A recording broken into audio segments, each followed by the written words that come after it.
It all started with a single moment that no one expected. Joe Rogan, the man who has built his career on curiosity, skepticism, and endless conversations with some of the world's most fascinating minds, suddenly shifted the tone of his show in a way that had fans holding their breath. The setting was the same as always: the dimly lit studio, the powerful microphones, the comfortable vibe that felt more like an old friend's living room than a world renowned podcast studio. But something in his voice that day carried a weight, a gravity that was different from the usual. Over the years, Rogan has explored nearly every possible topic: science, martial arts, space, psychedelics, politics, comedy, human performance, and spirituality. He's never shied away from asking the hardest questions, even the ones people are too afraid to consider. But as the conversations expanded into religion and the deeper aspects of life, Rogan's openness to understanding different world views began to draw him closer to one tradition that stood out above the rest: Islam. It wasn't sudden, and it wasn't impulsive. It was the culmination of years of curiosity, countless guests, and the quiet search for meaning that many of his listeners themselves were wrestling with. For decades, Joe Rogan was the voice of the skeptic. He questioned institutions, challenged the mainstream, and dissected cultural assumptions with brutal honesty. But underneath that skepticism, there was always a drive for truth. He wasn't skeptical for the sake of tearing things down. He was skeptical because he wanted to see what survived the test of fire, what stood unshaken after being questioned from every angle. And when he began looking at Islam through that same lens, the results startled even him. Islam to Rogan was not just a religion. It was a system, a discipline, a way of life that had preserved something ancient and powerful in a modern world where so much seemed to fall apart. The more he learned, the more he found himself confronted with the clarity of its structure. 5. Daily prayers, fasting, charity, pilgrimage, the declaration of faith.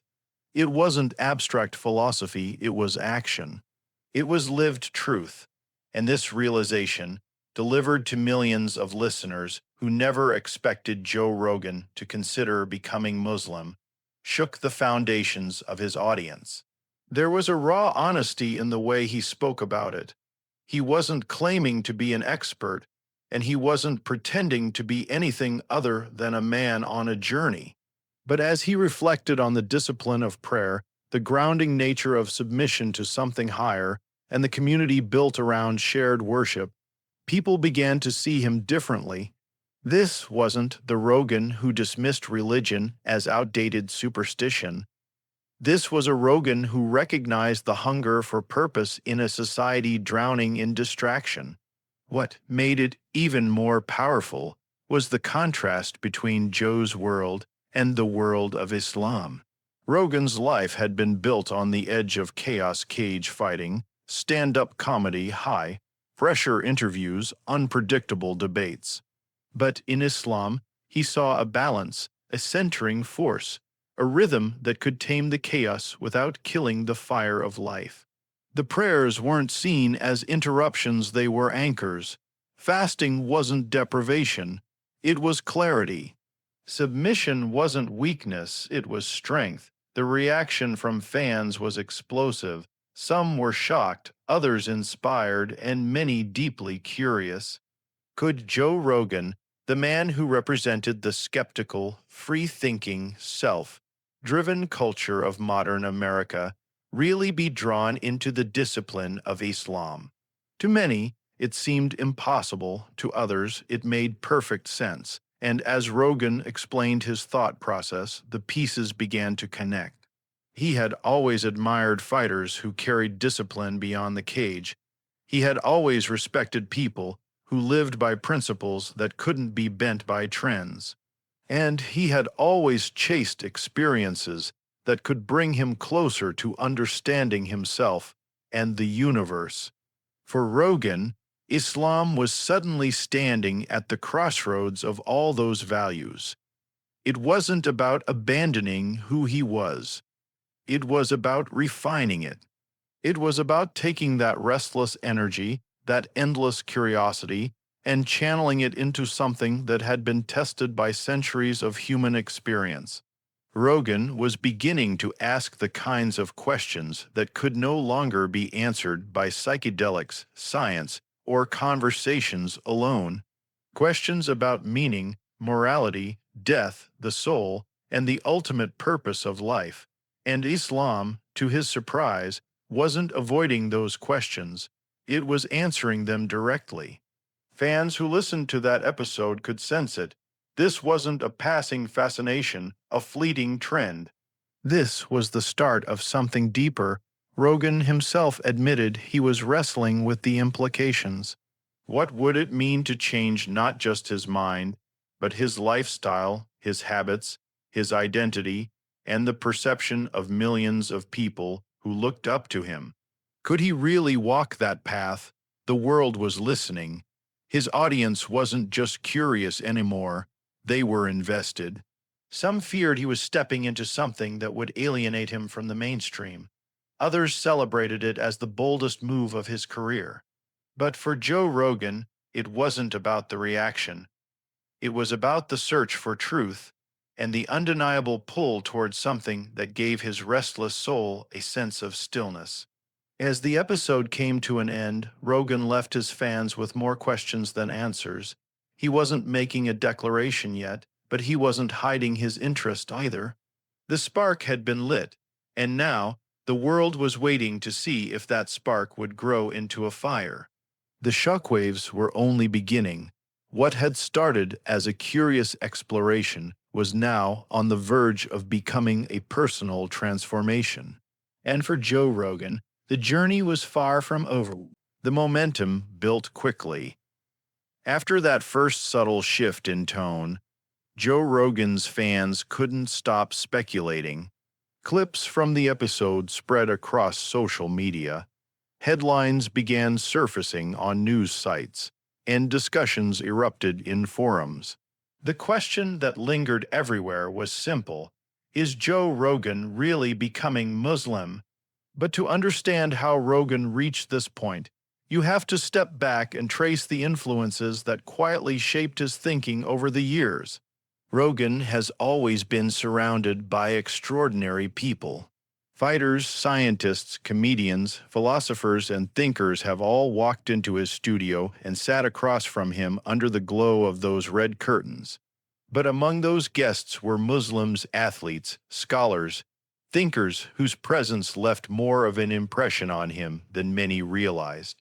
He admired the calm confidence of Muslim fighters who never separated their discipline inside the cage from their discipline outside it. He noticed the way some of his guests spoke about prayer, fasting, and family with the same seriousness that they spoke about training, nutrition, and performance. And over time, those moments stayed with him. When Khabib Nurmagomedov came into his orbit, the impact was undeniable. Here was a fighter who not only dominated his opponents, but carried himself with humility, restraint, and unwavering faith. Khabib's career wasn't just about winning. It was about representing something bigger than himself. Rogan often spoke about how Khabib never fought for fame or money, but for honor, legacy, and submission to God. That level of discipline and clarity struck Rogan as rare in today's world, and it planted a seed. But it wasn't just athletes. Philosophers and thinkers he invited onto the show occasionally touched on spirituality, Islam included.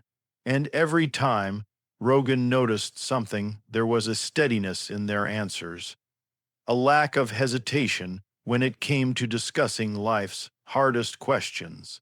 Death, morality, the purpose of existence questions Rogan himself loved to explore, were met with direct answers rooted in belief. This was foreign to a man who had built his worldview on uncertainty and skepticism, yet it fascinated him. Outside of the podcast, Rogan's personal life played a role too.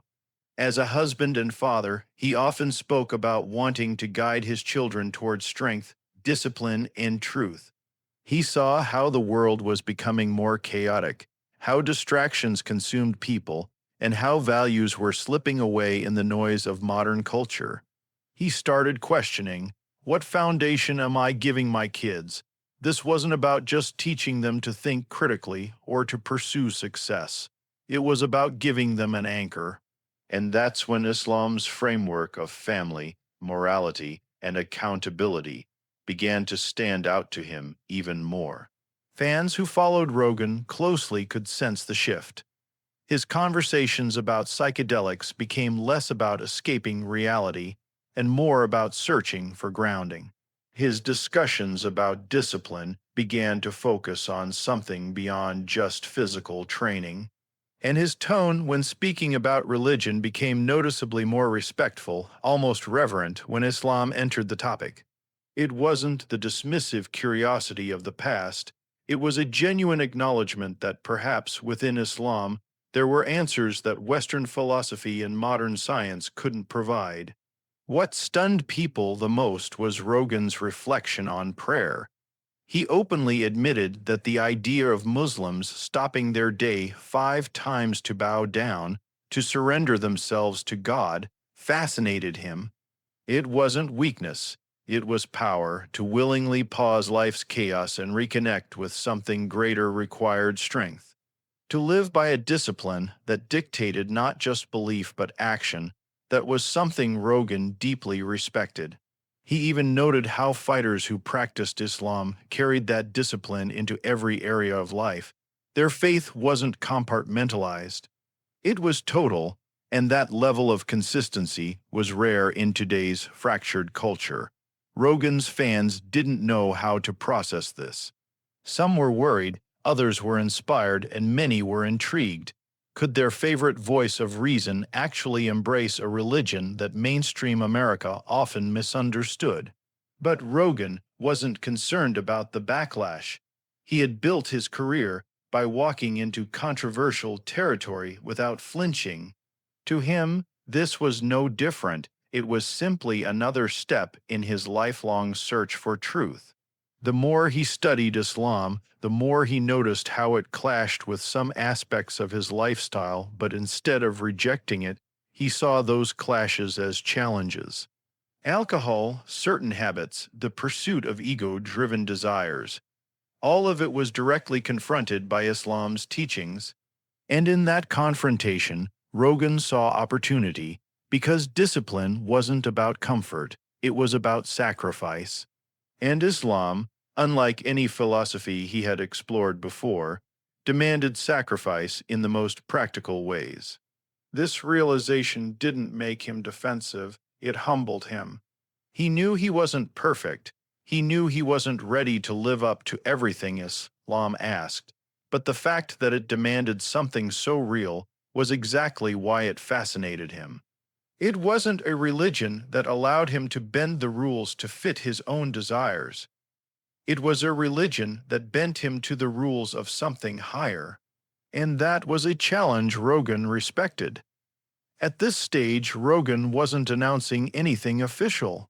He wasn't standing on a platform declaring his conversion, but he was undeniably leaning towards something deeper. He was exploring Islam not as a trend or curiosity, but as a potential foundation for his life. And in his own way, he was preparing his audience for the possibility that he might walk down that path fully. The speculation only grew. Media outlets exaggerated headlines, fans debated endlessly online, and Muslims across the world watched closely, wondering if the most influential podcaster on the planet was about to step in. Their faith. For Rogan, however, it wasn't about the world's reaction. It was about his own heart, his own mind, and the truth he was slowly discovering. And so, the stage was set for something even bigger. Joe Rogan wasn't just exploring ideas anymore, he was standing at the edge of transformation. The kind of transformation that could redefine not just his career, but his entire life. The tension had reached its peak. For weeks, the speculation grew louder, the clips spread further, and the whispers turned into global debates. Was Joe Rogan really stepping into Islam? To his fans, the idea was electrifying and terrifying at the same time. To his critics, it was unthinkable. But for Rogan himself, the noise of the outside world faded compared to the storm that was happening inside his own mind. This wasn't just a conversation topic anymore, it was personal. Alone, away from the cameras and the microphones, Rogan wrestled with questions that cut deeper than any he had faced in front of millions of listeners. What does it mean to submit? What does it mean to give up certain freedoms in exchange for a higher discipline? What does it mean to say that life is not about the self, but about the creator of all things? For a man whose life was built on independence, questioning everything, and refusing to bow to authority, these were not easy questions. Yet, in those quiet moments, Rogan admitted something to himself. Independence had limits. Skepticism could tear things down, but it couldn't always build something lasting. And when he looked at Islam, he saw a structure that didn't crumble under questions. It remained standing, solid, unshaken by time or scrutiny. He began noticing the small details, the way Muslims recited words that had been preserved unchanged for over 1,400 years. The way prayer rooms, mosques, and gatherings all carried the same rhythm, whether in New York, Dubai, or a small village in Africa. The way millions of people across race and culture aligned shoulder to shoulder, equal before God. That unity struck him like nothing else. This wasn't just a religion. It was a living force, a bond that connected humans to something eternal. Rogan also reflected on mortality. In countless episodes, he had joked about death, speculated about consciousness, and explored theories about what happens after the end. But deep down, he admitted that none of those theories gave certainty. They entertained the mind, but they didn't calm the soul. Islam, on the other hand, spoke with a clarity that left no room for confusion. Life is temporary, death is inevitable, and accountability awaits every soul. That straightforwardness, far from scaring him, gave him a strange sense of peace. It was like someone finally stopped circling around the truth and just said it plainly. The global reaction only added to the weight of his journey. Muslims across the world reached out with open arms, expressing support, encouragement, and prayers. For them, Rogan's interest in Islam wasn't just celebrity news. It was a moment of validation, proof that even one of the most curious minds in the world was drawn to their faith. At the same time, others criticized him, warning that embracing Islam would damage his career, alienate his audience, and ignite controversy he couldn't control. But Rogan was never a man to back down because of outside pressure. If anything, the controversy fueled him. He began to ask himself a final, haunting question. What if this is the truth I've been circling around my entire life? From comedy stages to UFC cages, from psychedelic trips to deep conversations with brilliant minds, what if every road had been leading him here? To this moment of submission. What if the freedom he had always sought could only truly be found in surrender? The more he thought about it, the more the weight lifted. He didn't need to have all the answers right away. He didn't need to be perfect. What mattered was the direction, the willingness to step into something greater than himself. And in that realization, Rogan found clarity. Islam wasn't asking him to stop being Joe Rogan. It was asking him to be the most disciplined, truthful, and accountable version of Joe Rogan he could possibly be. When he spoke again on his podcast, the world leaned in. His words were careful, thoughtful, and heavy with meaning. He didn't make a dramatic announcement. He didn't turn it into a spectacle. Instead, he shared what mattered most: that he had found something in Islam that resonated deeper than anything else he had explored. That the discipline, the clarity, the sense of purpose, it wasn't just admirable, it was necessary. And while he didn't claim to have fully crossed the line yet, he admitted openly he was closer than ever before. For his fans, it was shocking. For his critics, it was controversial. But for Rogan, it was simply honest. This wasn't about headlines or attention. It was about a man, after decades of searching, finally acknowledging that the answers he sought might not be hidden in theories, substances, or endless questioning, but in the simple act of submission to God, and that's where the story leaves us. Joe Rogan, the skeptic, the comedian, the fighter, the philosopher, standing at the edge of the most profound transformation of his life. Whether he takes the final step or not, one thing is certain: he has already opened a door that can never be closed. His fans have seen it, the world has seen it, and deep down, Rogan himself knows it. He may have just discovered the truth he's been chasing all along.